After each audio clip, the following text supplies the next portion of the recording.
నమస్కారం ఫ్రెండ్స్, మన రేడియో కథలకి తిరిగి స్వాగతం. ఇప్పుడే స్టార్ట్ అయ్యింది ఎండాకాలం. అప్పుడే సూర్యభగవానుడు తన విశ్వరూపం చూపించటం మొదలుపెట్టాడు కదా. బయట అడుగు పెడితే చాలు సూర్యుడు మావ నిప్పులు కురిపిస్తున్నాడు. రోడ్డు మీద నడుస్తుంటే అరికాళ్లు మాడిపోతున్నాయి. ఇంట్లో ఫ్యానేసినా ఆ వచ్చేది వేడిగాలే. ఇలాంటి టైంలో మనకి గుర్తొచ్చే ఒకే ఒక్క రియల్ హీరో ఐస్ క్రీమ్. ఒక్కసారి అలా కళ్ళు మూసుకొని మన రేడియో కథల్లో ఈరోజు మన చిన్నప్పటి రోజుల్లోకి వెళదాం రండి. బయట ఫుల్ ఎండ, ఒళ్లంటా చెమటలు, కాని మీ చేతిలో ఒక చల్లని ఐస్ క్రీం. అబ్బా, ఆ ఫీలింగే వేరు కదా. అసలు మన చిన్నప్పటి రోజుల్లో ఈ ఎండాకాలం వచ్చిందంటే చాలు ఐస్ క్రీం బండి కోసం 1000 కళ్ళత ఎదురుచూసేవాళ్లం. మధ్యాహ్నం 2 గంటలకి అమ్మవాళ్లంతా తిని హాయిగా కునుకు తీసే టైంలో వీధి చివర నుండి దూరంగా ట్రింగ్ ట్రింగ్ ట్రింగ్ ట్రింగ్ అని ఒక గంట వినపడుతుంది. అది కేవలం గంట చప్పుడు కాదు ఫ్రెండ్స్, అది మన ప్రాణం. ఆ సౌండ్ వినపడగానే గాఢ నిద్రలో ఉన్నవాళ్లు కూడా ఉలిక్కిపడి లేస్తారు.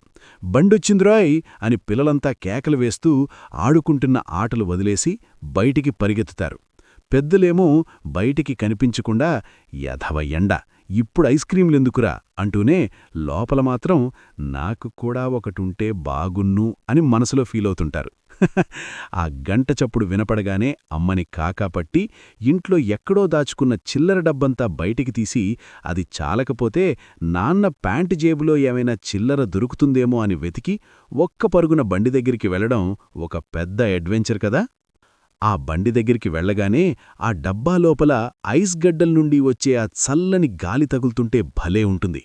బండిపైన ఒక పెద్ద కలర్ఫుల్ గొడుగు, దానికింద ఆ అంకుల్. ఆయన డబ్బా తలుపు తెరవగానే లోపల్నుండి వచ్చే ఆ తెల్లని పొగ చూస్తుంటే మనకేదో స్వర్గం కళ్లముందు కనపడినట్టుంటుంది. అంకులేమో చాలా స్టైల్గా ఆ లోపలున్న గడ్డిని పక్కకు నెట్టి ఐస్ క్రీంలు తీస్తుంటే మనం అలా నోరు వెళ్లబెట్టి చూస్తాం. మన చూపులన్నీ ఆ ఐస్ క్రీం పుల్లలమీదే ఉంటాయి. అంకులేమో చాలా చిల్గా అన్నీ ఉన్నాయమ్మా, ఏది కావాలో చెప్పు అంటాడు. మనం ఫస్ట్ అడిగేది మాత్రం మన లెజెండరీ పుల్ల ఐస్ క్రీం. దీనికున్న క్రేజే వేరు. ఆరెంజ్ కలర్ ఒకటి, గ్రేప్ కలర్ ఒకటి. అప్పట్లో ₹2 నుండి స్టార్ట్ అయ్యి ఇప్పుడు 10-20కి వచ్చినా ఆ టేస్ట్ ఇచ్చే కిక్కు మాత్రం అస్సలు మారదు. ఆ ఆరెంజ్ ఐస్ క్రీం తిన్నాక నాలుక బయటికి పెట్టి పక్కనోడికి చూపిస్తూ, చూడు నా నాలుక ఎంత ఆరెంజ్గా ఉందో అని బిల్డప్ ఇవ్వడం ఇదో పెద్ద కాంపిటీషన్ మనకి. ఎవడి నాలుక ఎక్కువ కలర్లో ఉంటే వాడంత పెద్ద తోపన్నమాట. గ్రేప్ ఐస్ క్రీం తింటే ఏమో నాలుకంతా నీలం కలర్లోకి మారిపోయేది.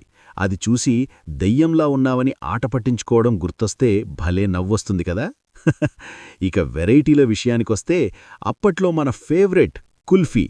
ఆ సన్నటి పొడుగు పుల్లకి గట్టిగా గడ్డకట్టిన పాలతో చేసిన ఆ కుల్ఫీ తింటుంటే అబ్బా, ఆ టేస్టే వేరు.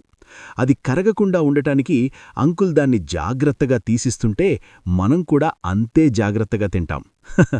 దానికి తోడు పీచు మిఠాయి.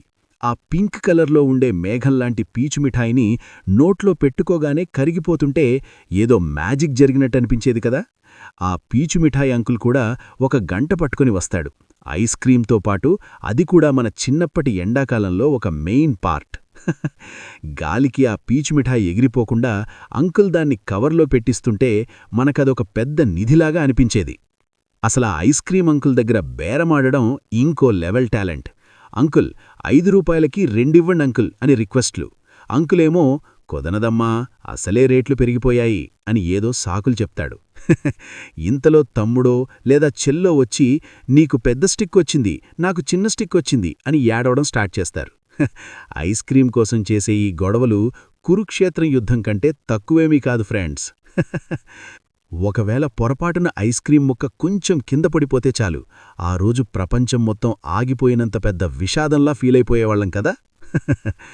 ఈ ఎండాకాలం ఎండలకి ఐస్ క్రీం చాలా తొందరగా కరిగిపోతుంది. అందుకే గబగబా తినేయాలి, లేకపోతే అది కరిగి డ్రెస్సు మొత్తం అంటుకొని జిడ్డుగా అయిపోతుంది. ఆ ఐస్ క్రీం కరిగి మోకాళ్లదాకా కారుతున్నా సరే మన ఫోకస్ మాత్రం ఆ టేస్ట్ మీదే ఉంటుంది. చిల్లర డబ్బుల అంకలికిచ్చేసి ఆ లాస్ట్లో మిగిలిన ఐస్ క్రీం పుల్లని కూడా వదలకుండా కొరికి కొరికి తినేయాలి. అప్పుడే కదా ఐస్ క్రీం తిన్న ఫీలింగొచ్చేది. ఆ పుల్ల మీద ఉన్న ప్రతి చుక్కని వదలకుండా జుర్రుకోవడంలో ఉన్న ఆనందం ఏ 5 స్టార్ హోటల్లో దొరకదు. ఇంకా రకరకాల ఐస్ క్రీంలు గుర్తుకొస్తున్నాయి. బాల్ ఐస్ క్రీం అని ఉండేది. అందులో చిన్న చిన్న బాల్స్ లాంటి ఐస్ ముక్కలుంటాయి.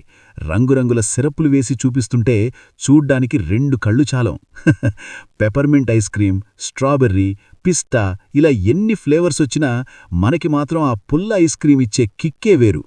రోడ్డు పక్కన బండిమీద ఐస్ క్రీం తింటూ ఫ్రెండ్స్తో ముచ్చట్లు చెప్పుకోవడం మన తెలుగు వాళ్ళకి ఒక పెద్ద సెలబ్రేషన్. ఐస్ క్రీం తిన్నాక వచ్చే ఆ తృప్తి అబ్బా! ఎంత ఎండ ఉన్నా మనసుకి ఒక చల్లదనం వస్తుంది. ఐస్ క్రీం బండి అంకులలా బండి తోసుకుంటూ ముందుకు వెళ్ళిపోతూ మళ్ళీ ట్రింగ్ ట్రింగ్ అంటూ దూరం అయిపోతుంటే మళ్ళీ రేపు రమ్మండంకుల్ అని మనసులో అనుకుంటాం. ఆ బండి వెనకాలే కొంచెం దూరం పరిగెత్తడం కూడా ఒక తీపి జ్ఞాపకమే. గాలిలో ఆ ఐస్ క్రీం వాసన వస్తుంటే చాలు మనకి తెలియకుండానే నోట్లో నీళ్లొచ్చేస్తాయి. సో ఫ్రెండ్స్, ఇప్పుడే ఎండాకాలం స్టార్ట్ అయింది కాబట్టి ఇంకా ముందు ముందు చాలా ఉంది. మరి మీరీ సమ్మర్లో ఏ ఐస్ క్రీం తింటున్నారు? పుల్ల ఐస్ క్రీమా లేదా కుల్ఫీయా? మీ చిన్నప్పటి పీచు మిఠాయి మెమరీస్ ఏంటో కామెంట్ చేయండి. ఆ ఆరెంజ్ ఐస్ క్రీం తిని నాలుకలు కలర్ చూపించుకున్న వాళ్ళంతా ఒక లైక్ వేసుకోండి. మరిన్ని ఇలాంటి మధుర జ్ఞాపకాల కోసం మన రేడియో కథలకి ఇప్పుడే సబ్స్క్రైబ్ చేసుకోండి. మళ్ళీ ఇంకో ఇంట్రెస్టింగ్ నాస్టాల్జిక్ టాపిక్తో కలుద్దాం. అంతవరకు ఎంజాయ్ చేయండి, ఐస్ క్రీంలు తినండి, బాడీని కూల్గా ఉంచుకోండి. బాయ్ ఫ్రెండ్స్, ఇది మన రేడియో కథలు, ఇది మనందరి కథ.